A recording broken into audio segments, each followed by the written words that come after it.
Hello everyone, I'm Big Al Cox. Welcome to the channel, where generally I try to save various things from the landfill if I can. This Echo GT225 from 2013 is an example of that. This was half buried under the deck on a rental property. The tenant moved out, but their weed eater wasn't invited. I'll leave a link to the first video in the description of this video if you'd like to see that. This weed eater is starting and running great now thanks to a refurbish kit from hipastore.com. Also replaced a missing debris shield on this unit. Now there's just one thing left. It needs a clutch repair.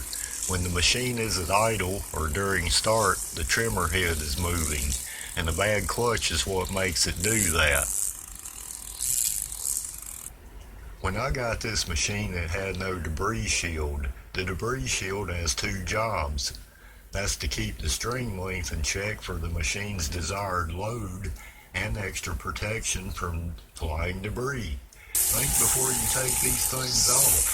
Some Johnsons want their weed eater to feed out their desired goober waste with a trimmer designed for a smaller cut path. This machine is designed to cut around 8 inches.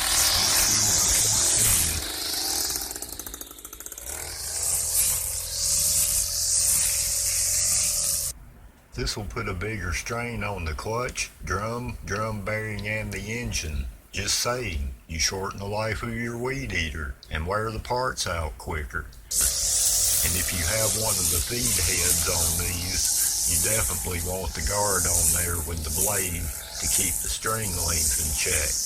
A lot of times when I have a drive cable or clutch repair, there is no debris guard installed. This one has a new one, so it's time to repair the clutch.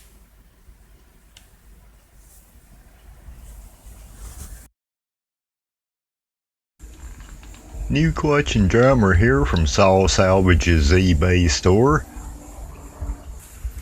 I will start by removing the air filter cover.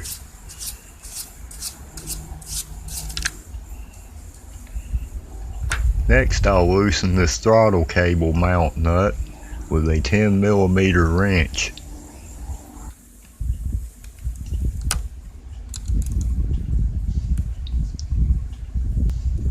Then I can release the throttle cable from the carburetor.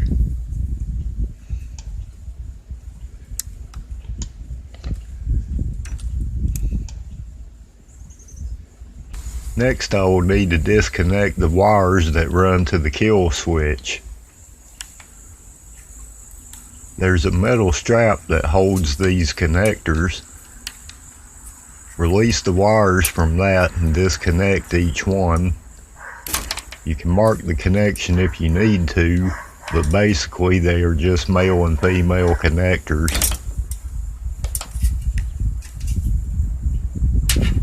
There are 3 Torx 25 screws that hold this top cover on.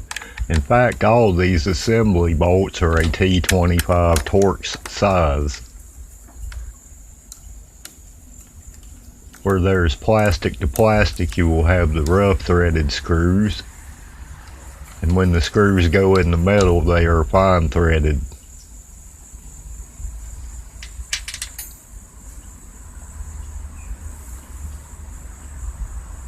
Now I can feed the spark plug wire through the cover and remove it from the machine.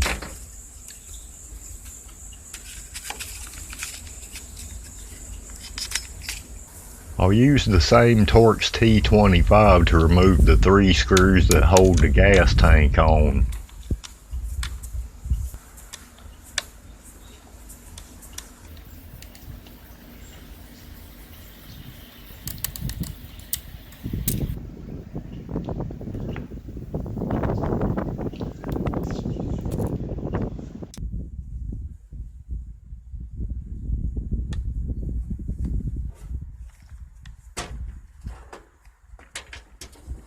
In order to be free of the tank while I work, the fuel lines will need to be disconnected from the carburetor. Take note of how your fuel lines are connected. Mark them if you need to. With the fuel lines removed, I can set the tank aside now. There are 4 main T25 Torx bolts that hold the fan cover housing on, 2 up here on the top. Then I'm going to flip it over, and there are 2 more T25 Torx bolts on the bottom.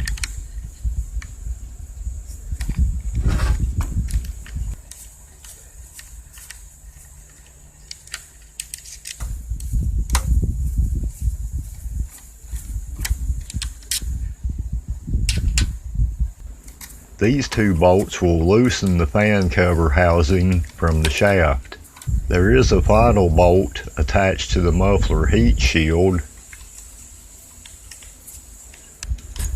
Well, this is not good. The clutch drum come out, and I have broken plastic in pieces and parts falling out everywhere. That bearing seems to be not only pressed on that clutch drum, but it's baked at 350 for 12 years. Well, I'm going to ignore that disaster that just happened. A common problem when these go bad, it's got a broken spring. Now the shoes can wear out, but more commonly these springs either get worn or break. Next, the starter needs to come off because we want to stop the recoil from moving while we are installing the new clutch and damaging that. There are 4 Torx 25 bolts that hold that on basically.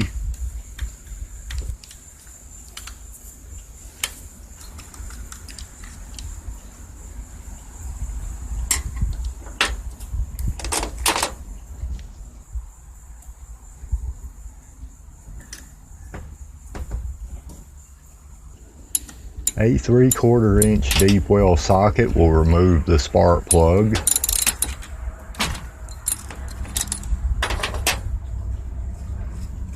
I'm going to insert a length of small rope into the cylinder with the purpose of stopping the piston from going past top dead center. This will allow me to remove the clutch without the engine getting past there.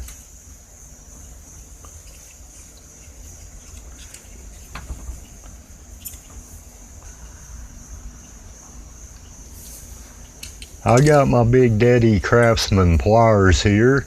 Sometimes these can be torqued on there pretty good if they've been changed before. We want to rotate the clutch counterclockwise until the piston hits your rope and locks. Luckily this one came loose somewhat easily. If they play tough guy with you, try some PB Blaster and let it soak in for about 15 or 20 minutes, and they'll generally come right off.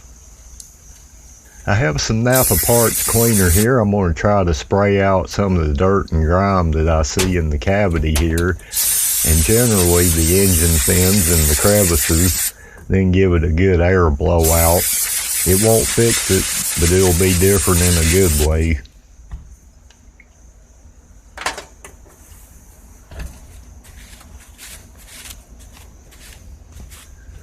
Well, it looks about 42% better. I could spend a week cleaning a lawn tool, or I could get something done.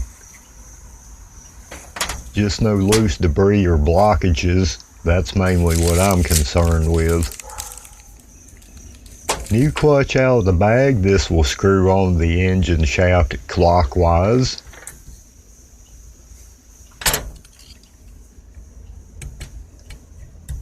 Then I will rotate the clutch and shaft until the rope stops the piston in the cylinder and give it a good snug torque. You don't have to get this super tight because the spin of the clutch itself will really tighten it up somewhat on its own.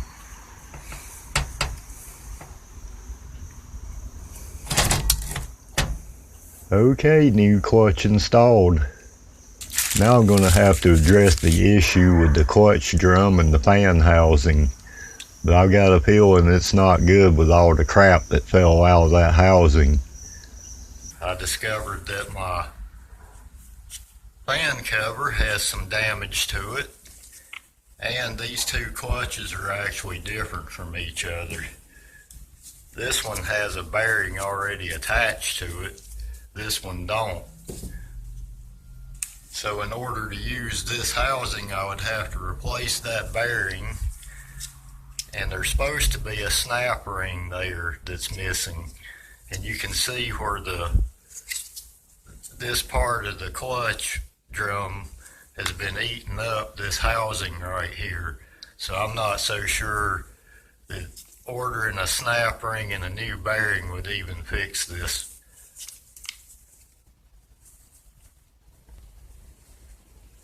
Well, anyway, I went online and bid on this used one on eBay and got it. A new one of these is about $50 to $60. So I figured I'd take my chances on the used one.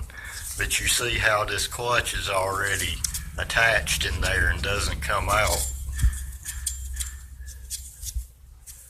So this is what I had to go with, because I don't see any way to repair that other one really. So let's get it back together and see what happens.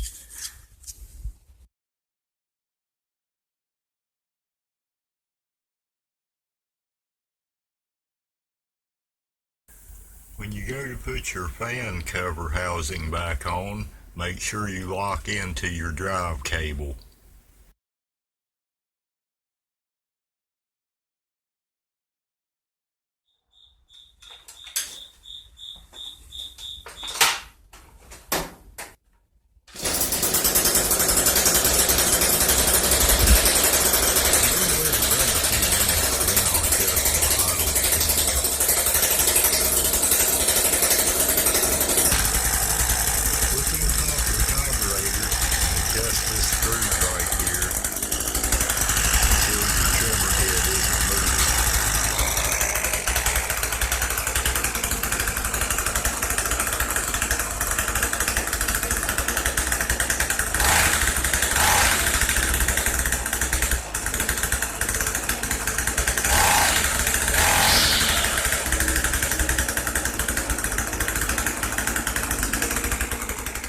Okay, I got my idle speed adjusted, I think, and I think the clutch is working. Let's check it out.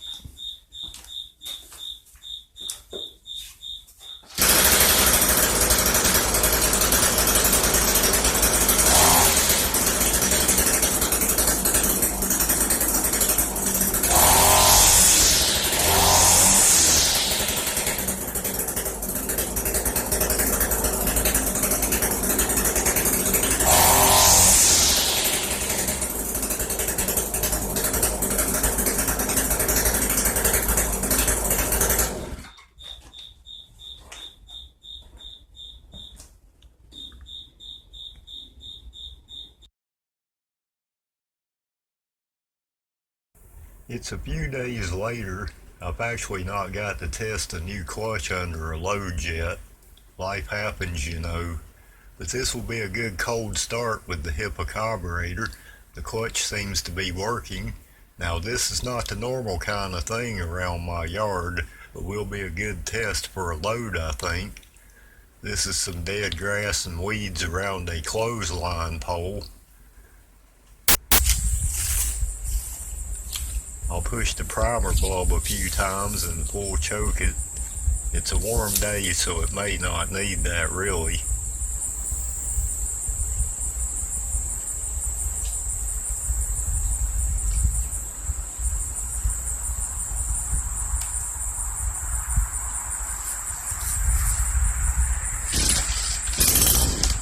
Oh, she's ready to go. This unit has done good on the Hipa carburetor so far. Drop the choke and it ought to be good to go.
Wow, this Echo GT225 really runs good and cuts great. Another save from the landfill.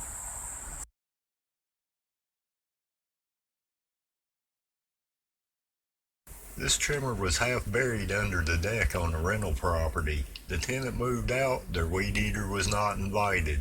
Invited to my shop though, and fixed. I intend to keep this weed eater to use around my house. It starts easy and it has good power, and it runs great. With the HipaStore.com refurbish kit for the Echo GT225, I replaced the carburetor, fuel line, grommet assembly, and air filter. Also cleaned out the fuel tank and cleaned the spark plug. Also replaced a missing debris shield. Then on this video I replaced the clutch and replaced the fan cover / clutch drum cover. I will leave a link to the first video in the description of this video if you'd like to see that. Fixing this weed eater cost around 80 bucks. A new one is around 200 if I needed one. Most are not going to have all the problems this one did. If I just needed to replace the fuel lines and carburetor, that Hipa kit would have been around 15 bucks. But with this one being neglected, left for dead, not to mention 12 years old, unfortunately it needed a little more love than usual. And really, these are fun units to work on to me, and easy to maintain as well.